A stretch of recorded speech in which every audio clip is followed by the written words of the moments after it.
안녕하세요. 결혼한 지 1년 된 30대 가정주부입니다. 여러분은 결혼하실 때 어떤 기대와 목표를 갖고 계셨나요? 저는 평범했습니다. 토끼 같은 자식 낳고 아프지 않게 건강관리 잘하면서 남편과 알콩달콩, 오순도순, 행복하게 사는 것이었어요. 저는 남편도 저와 비슷한 꿈을 꾸고 있을 줄 알았습니다. 그런데 막상 살아보니까 남편은 우리 가족의 행복보다는 자기 가족의 행복을 우선시하는 사람이었어요. 도저히 더 이상은 남편이 원하는 대로 해줄 수가 없어서 이혼하자고 했습니다. 남편과 저는 지인의 소개로 만났습니다. 남편을 소개받을 당시 저는 대학교를 졸업한 뒤 마케팅 회사에서 일하던 평범한 회사원이었어요. 하루는 같이 일하는 동료가 자기가 아는 사람 중에 정말 괜찮은 사람이 있는데 한번 만나보지 않겠냐며 소개팅 자리를 주선해 주었습니다. 대학교 시절 연애를 해본 적은 있지만 직장을 다닌 이후로는 좀처럼 마음의 여유가 없어서 사람을 못 만나고 있던 게 사실이에요. 게다가 봄이라서 그런지 주변에 연인들도 많아졌었고요. 그런 와중에 동료가 다리를 놔준다고 하니 솔직히 조금 반가운 기분이었지요. 그런 제 마음을 눈치챈 건지 동료는 저더러 부담 갖지 말고 나가보라 했습니다. 남자가 마음에 들지 않으면 두 번 안 봐도 된다면서요. 그렇게 그 주 주말에 나가게 된 소개팅 자리에서 지금의 남편을 만나게 되었습니다. 남편은 저보다 2살이 많았고 제가 다니던 회사에서 멀지 않은 제약회사에 다니고 있었습니다. 영업사원으로 일해서 그런지 말을 잘하더라고요. 점심 먹고 커피나 한잔 하고 들어올 줄 알았는데 저녁 식사도 같이 하고 맥주까지 한잔한 뒤 집에 들어왔습니다. 남편이 저를 집에 데려다 주곤 다음 주엔 언제 만날 거냐며 자연스레 애프터 신청까지 해왔고요. 이렇게 저와 남편의 연애가 시작되었습니다. 그리고 6개월 정도가 지났을 무렵 남편이 저에게 프로포즈를 해왔어요. 사실 연애 초부터 남편은 줄기차게 저와 결혼하고 싶다고 말해왔기에 언젠가는 이런 날이 올 거라는 걸 예상하고 있기는 했습니다. 다만 생각보다 너무 이른 감이 있어서 조금 당황했던 게 사실이에요. 남편은 평생 행복하게 해주겠다며 자기만 믿고 따라와 달라고 했어요. 자신만만한 그의 모습에 저는 인생을 건 게임을 해보기로 마음먹었지요. 본격적으로 결혼 이야기가 오가면서 양쪽 집에는 언제 인사를 드리러 가는 게 좋을지 이야기가 나왔습니다. 당시 남편은 서울에서 자취를 하고 있었고 저는 서울에서 부모님과 함께 살고 있었어요. 데이트가 끝나면 늘 남편이 저를 집에 데려다 주었기 때문에 제 생각에는 주말 중 하루 남편이 저희 집에 들려서 저희 부모님도 뵙고 저녁도 먹고 가면 좋을 것 같더라고요. 그래서 이번 주에 우리 부모님부터 뵙는 게 어떻겠냐고 물었습니다. 그러자 남편은 조금 당황하는 눈치였어요. 그러더니 남편 말로는 이런 건 시댁부터 가는 게 그림이 좋다고 하더라고요. 그림이 좋다는 게 무슨 소리냐고 물으니 보통들 그렇게 하지 않냐고 저에게 되묻더라고요. 저도 처음 준비해보는 결혼인데 뭘 얼마나 알았겠어요. 그다지 중요한 문제가 아니라고 생각했기 때문에 남편이 원하는 대로 하자고 했습니다. 당시 시부모님께서는 서울에서 차로 대략 3, 40분 거리에 살고 계셨어요. 가기 멀고 힘든 지역도 아닌데 굳이 뭐 따질 필요가 있나 싶기도 했고요. 그렇게 인사를 드리러 가기로 한 주말이 되었습니다. 친정부모님은 이미 제가 사귀는 사람이 있는 것도 프로포즈를 받았다는 사실도 다 알고 계셨어요. 그래서 제가 인사를 드리러 간다고 했더니 저보다 더 떨려 하시는 것 같았습니다. 친정어머니께서 전날 백화점에서 근사하게 포장된 한과 세트도 사오셨더라고요. 그렇게 남편의 차를 타고 시댁으로 향했습니다. 남편은 뭐가 그렇게 즐거운지 콧노래를 흥얼거리더니 저는 묻지도 않았는데 혼자 자기 가족 이야기를 늘어놓더라고요.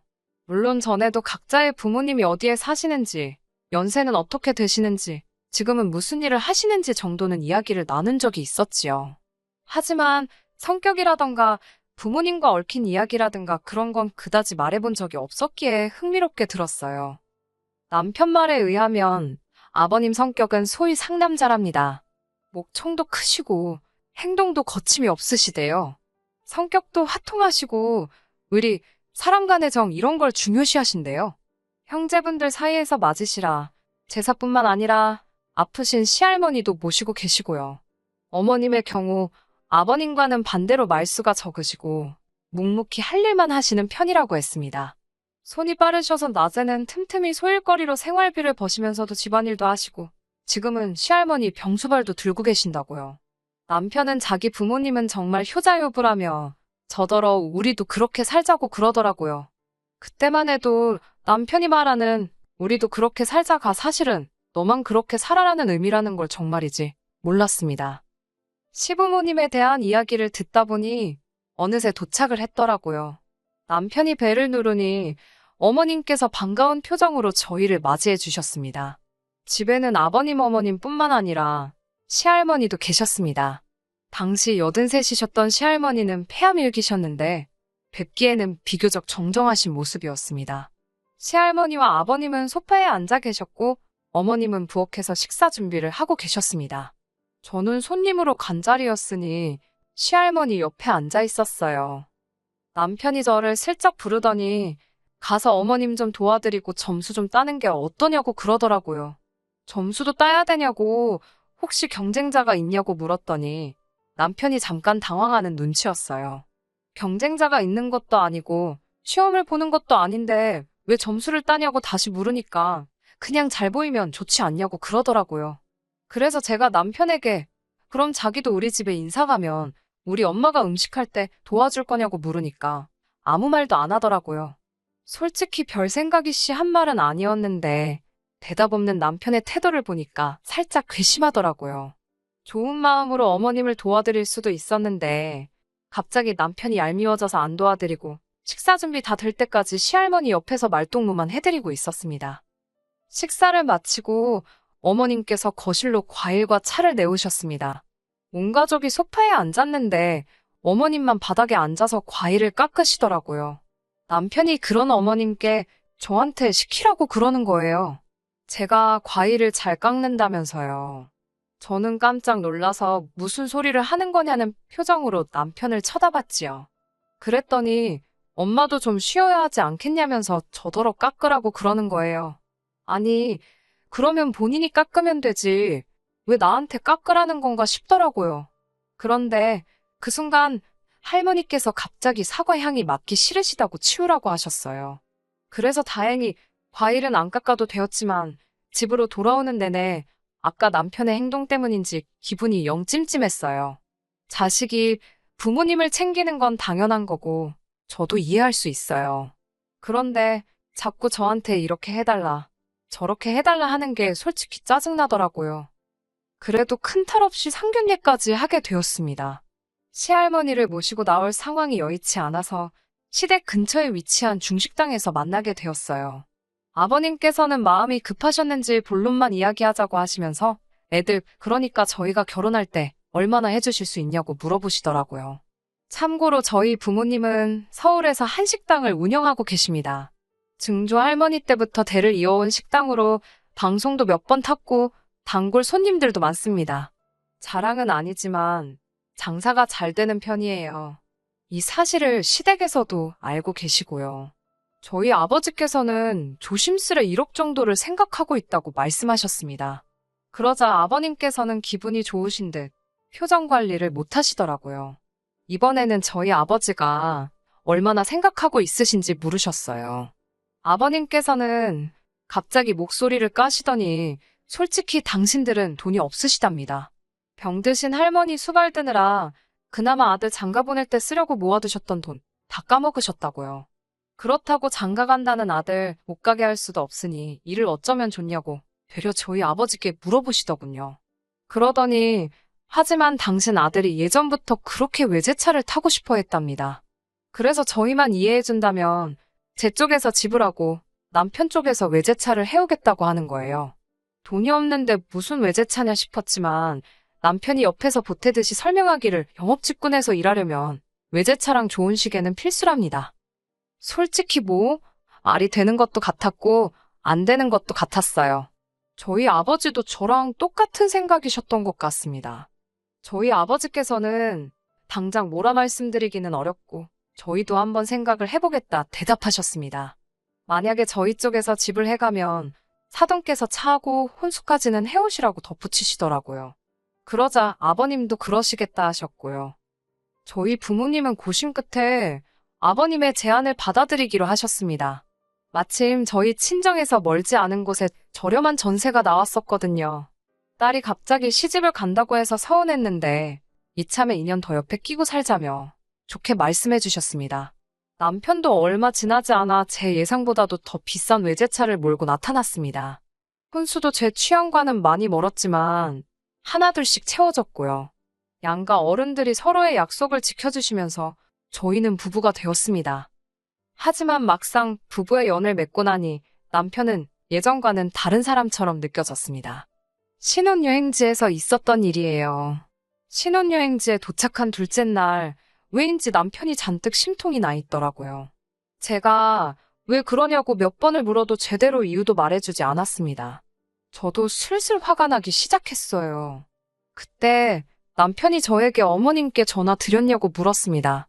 무슨 전화를 드리냐니까 아까 저랑 장모님이랑 통화하는 건 들었는데 어머님이랑 통화하는 건 못 들었다면서 왜 어머님한테는 안 드리냐고 그러는 거예요. 딱히 드릴 말씀도 없는데 왜 전화를 드려야 하냐니까 장모님한테는 무슨 이야기를 했냐고 묻더라고요. 제가 모녀지간에 무슨 이야기를 했는지 사위가 왜 궁금해하냐고 그랬습니다. 그리고 원래 모녀지간에는 굳이 할 이야기가 없어도 자주 통화하고 그런다고 덧붙였어요. 그러자 남편은 모녀지간엔 할 이야기 없어도 전화하고 고부지간엔 그러면 안 되냐고 따지더라고요. 남편에게 지금 나랑 싸우고 싶어서 일부러 시비 거는 거냐니까 정말 이해가 안 돼서 그런답니다. 이해가 안 되면 이해하지 말라고 소리를 빽 질렀더니 왜 소리를 지르냐며 너무 서운하다고 그러더군요. 전화 한 통만 하면 끝날 일을 왜 크게 만드냐고요. 자기는 그저 제가 어머님한테 예쁨 받는 며느리가 되면 좋겠어서 그런 거랍니다. 그리고 어머님 입장에서도 며느리가 먼저 전화해주면 얼마나 기분이 좋겠냐고요. 그래서 아드님이 직접 하세요. 아무려면 아드님 전화가 좋지. 생판남인 며느리가 좋겠습니까? 라고 잔뜩 비꼬아줬네요. 하지만 앞으로 제가 말씀드릴 사건에 비하면 이건 정말 양반입니다. 심지어 남편은 뉴스에서 어디 지역이 덥다 춥다 비 온다 눈 온다 어느 도시에서 사고가 났다만 나와도 저더러 전화를 드리라고 해요. 안부를 여쭈라고요. 앞에서도 말씀드렸다시피 시댁은 서울에서 차로 30분 거리입니다. 제주도에 비가 많이 왔다고 어머님 안부를 물어야 할까요? 대전에 큰 교통사고가 있었다고 전화를 또 드려야 할까요? 하지만 남편은 그게 다 며느리 도리랍니다. 제가 해야 어머님이 더 좋아하신대요. 반드시 제가 해야만 어머님이 저를 더 좋게 봐주신다는 거예요. 그러면서 남편이 입에 줄기차게 달고 다니는 말이 있었습니다. 자기 어머니는 한평생 힘들게 사신 분이랍니다. 그래서 잘해드리고 싶대요. 앞으로 꽃길만 걷게 해드리고 싶고 더는 고생 안 하고 사시게 해드리고 싶다고요. 그런데 왜 그 이야기를 자꾸 저에게 하는지 너무 부담스러웠어요. 지난번에는 제가 야근까지 하고 집에 10시가 다 돼서 들어온 날이었어요. 얼마나 피곤하던지 말 그대로 진이 다 빠져서 크지도 않은 집인데 현관부터 안방까지가 천리길 같더라고요. 결국 소파에 주저앉아 머리는 머리대로 다 풀어헤치고 옷도 벗다만 채로 늘어져 있는데 남편이 핸드폰을 제 앞으로 들이밀더라고요. 그러더니 며느리가 자주 전화 못 드려서 죄송하답니다. 그러는 거예요.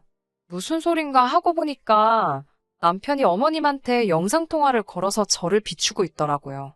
얼마나 당혹스럽고 화가 나던지요. 남편 손에서 휴대폰을 빼사 전화를 끊어버렸습니다. 그리고는 미친 듯이 화를 냈어요. 왜 멋대로 전화를 바꾸느냐고요. 그러자 어머님이 며느리 보고 싶어 하시는 것 같아서 그랬답니다. 진작에 제가 자주 연락을 드렸으면 자기가 그랬겠냐고 그러는데 어이가 없더라고요. 제가 이렇게 불만을 토로하고 있지만 저라고 시부모님께 아무것도 안 했을까요? 저도 남들 하는 만큼은 다 했습니다. 명절, 기념일 때는 당연히 찾아뵙고 식사도 사드리고 용돈도 챙겨드렸고요. 일주일에 한 번 정도는 전화도 꾸준히 드렸어요. 정작 어머님은 제 전화 그렇게 기다리지도 않으셨습니다. 심지어 어쩔 때는 어머님도 저도 둘 다 할 말은 없는데 먼저 끊기가 민망해서 서로 눈치 싸움만 하다 어색하게 끊을 때도 있었습니다. 그런데 남편 혼자서 그 난리를 치고 뿌듯해하곤 했어요. 마치 자기가 무슨 그 집안에서 대단한 역할이라도 하고 있는 것 같았나 봐요.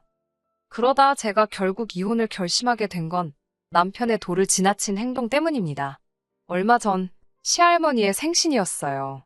시할머니께서는 만사가 귀찮다며 집에 계시고 싶다 하셨는데 남편이 그래도 앞으로 사시면 얼마나 더 사시겠냐면서 콧바람이라도 쐬러 가자고 온 가족을 들쑤시고 다니더라고요.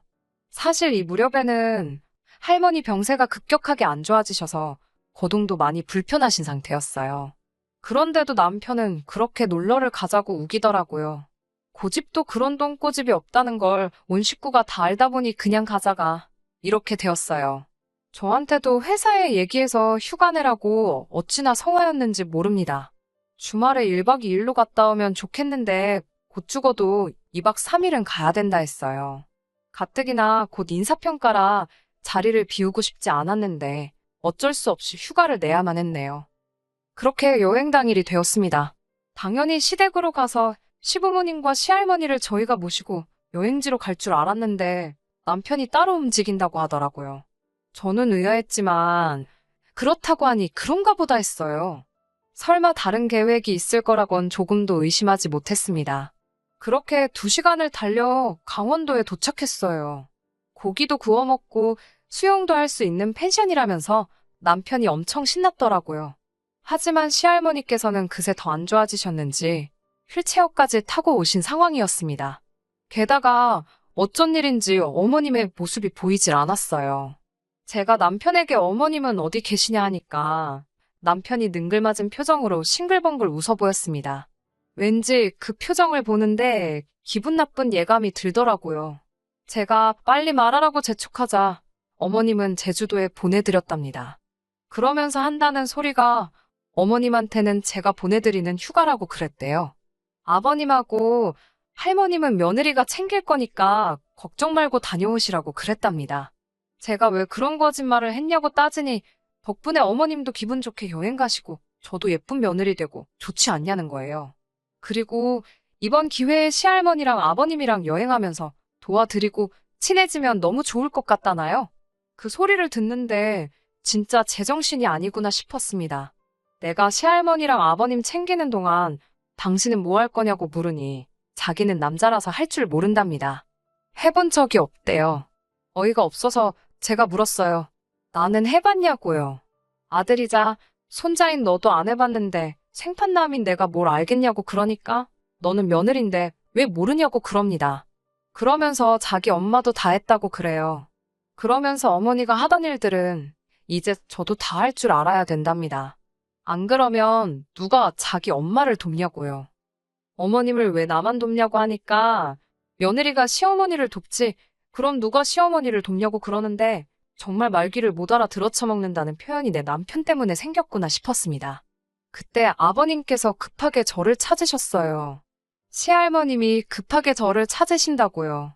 시할머니께서 계신 곳으로 향하니 시할머니께서 난처한 표정으로 저를 기다리고 계셨습니다. 순간 설마 싶어서 보니까 바지에 실수를 하셨더라고요. 평소엔 화장실 문제를 어머님이 도와주셨을 텐데 어머님도 안 계시고 집도 아니다 보니 본의 아니게 실수를 하신 것 같더라고요. 저는 일단 할머니를 화장실로 모신 뒤 씻겨드렸습니다. 씻겨드리면서 솔직히 별의별 생각이 다 들었는데 결론은 남편과 헤어져야겠다는 생각이었어요. 남편 말대로 이대로 살다간 어머님의 일이 고스란히 제 일이 되게 생겼더라고요. 매정하게 들으실지도 모르겠지만 솔직히 어머님처럼 살 자신도 없었고 살기도 싫었으니까요. 마음 같아선 당장이라도 서울로 돌아가고 싶었지만 시할머니가 마음에 걸렸습니다. 그렇다고 제주도에 가셨다는 어머님한테 연락을 한들 별 소용도 없을 것 같았고요. 결국 친정어머니께 전화를 드리니 시할머니만 모시고 친정으로 오라고 하셨습니다. 시어머니 돌아오실 때까지만 친정에서 같이 있다가 시어머니 오시면 댁으로 모셔다 드리라고요. 저는 남편에게 문자를 남겼습니다. 할머니랑 친정으로 갈 테니 부자지간끼리 2박 3일 재밌게 놀다 오라고요. 이혼하자는 말도 덧붙였습니다. 아니나 다를까 고속도로에 올라탄 지 20분쯤 됐을 무렵 미친 듯이 전화가 오더라고요.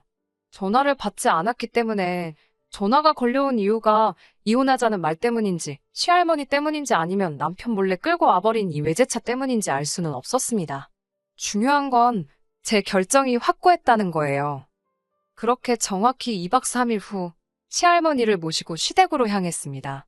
아버님은 화가 많이 나신 눈치였지만 시할머니 때문에 저한테 아무 말도 못 하시는 것 같았습니다. 시할머니께서 저희 친정부모님이 너무 잘해주셨다며 다음에 제대로 식사 대접이라도 하라고 신신당부를 하셨거든요. 한편 시어머니께서는 전후 사정을 아시고는 저에게 몇 번이고 미안하다 하셨습니다. 당신은 한 번도 시킨 적도 없고 바란 적도 없는데 왜 제 남편이 갑자기 효자병에 걸려서 저러는지 모르겠다고 하셨습니다. 그러면서 남편에게 하려면 너나 하지. 왜 잘하는 네 와이프한테 이래라 저래라냐고 뭐라고 하시더라고요. 어른들의 그런 반응에도 불구하고 제 결심은 좀처럼 흔들리지 않았고 남편은 그런 저를 이해하지 못했어요. 설령 자기가 거짓말을 해서 화가 났다 해도 선의의 거짓말인데 그렇게 용서가 안 되냐입니다. 저는 남편에게 미안한 말이지만 난 어머님처럼 살고 싶지 않다고 했어요. 평생을 아버님 뒷바라지 하시고 당신 키우시고 이제 시할머니 병수발까지 들고 계시지 않냐고요. 그런 어머님을 보면서 당신은 뭐 느끼는 거 없냐고 물었습니다. 그러자 남편은 그래서 착한 여자랑 결혼해야겠다 생각한 거래요. 다른 아줌마들은 딸이라도 있어서 딸이 많이 도와준다는데 어머님은 딸도 없으니까 딸 같은 며느리를 만들어주고 싶었다나요. 그 말을 듣는데 진짜 농담이 아니라 온몸에 소름이 쫙 끼치더라고요. 근데 그때 남편이 저더러 진짜 딸 같은 며느리 못하겠냐고 묻더라고요. 못한다고 소리를 질렀어요. 그렇게는 못 살아. 안 산다고. 그러자 남편이 한숨을 내쉬더니 그럼 헤어지자고 하더라고요. 자기가 찾던 여자가 아니랍니다. 대신 저 때문에 이혼하는 거니까 위자료는 못 준대요. 서로 가져왔던 거 그대로 가져가자길래 그것만 해도 어디냐 싶어 좋다고 깔끔하게 헤어지자고 했습니다. 바로 말씀드리면 시부모님이나 시할머니께서 충격이 너무 크실 것 같아 며칠 지난 뒤 어머님께 전화를 드렸습니다. 어머님께서는 이미 어느 정도 알고 계셨다면서 당신 아들 생각하면 잡고 싶으신데 같은 여자로서는 잡고 싶지 않으시다 하셨어요. 당신 인생을 돌이켜보니까 당신은 행복하셨지만 굳이 다른 사람에게 추천하고 싶진 않으시다며 웃으시더라고요. 저더러 잠깐이나마 가족이랑 귀한 인연으로 만나서 좋으셨다며 어디서든 잘 살라고 하셨습니다. 평소에 워낙에 말수가 없으신 어머님이셨는데 여러모로 많은 감정이 스쳐 지나갔습니다. 잠시나마 어쩌면 만약에 남편이 먼저 나대지만 않았으면 오히려 저와 어머님은 잘 지냈을지도 남편이 말한 딸 같은 며느리가 되었을지도 모르겠다는 생각이 들었네요. 남편과 저는 이제 완벽한 남남입니다. 서로 안부 같은 것도 묻지 않고요. 당연히 조금도 궁금하지도 않아요. 어찌나 피곤했던지 당분간은 새로운 인연을 만나는 건 엄두가 나지 않네요. 갑자기 뭐 연예인이 했던 말이 생각이 납니다. 단무지, 효도는 제발 셀프로 합시다. 끝까지 들어주셔서 감사합니다. 오늘의 사연은 여기까지입니다. 구독과 좋아요, 알람 설정 부탁드리고 더 좋은 사연으로 다시 찾아뵙겠습니다. 감사합니다.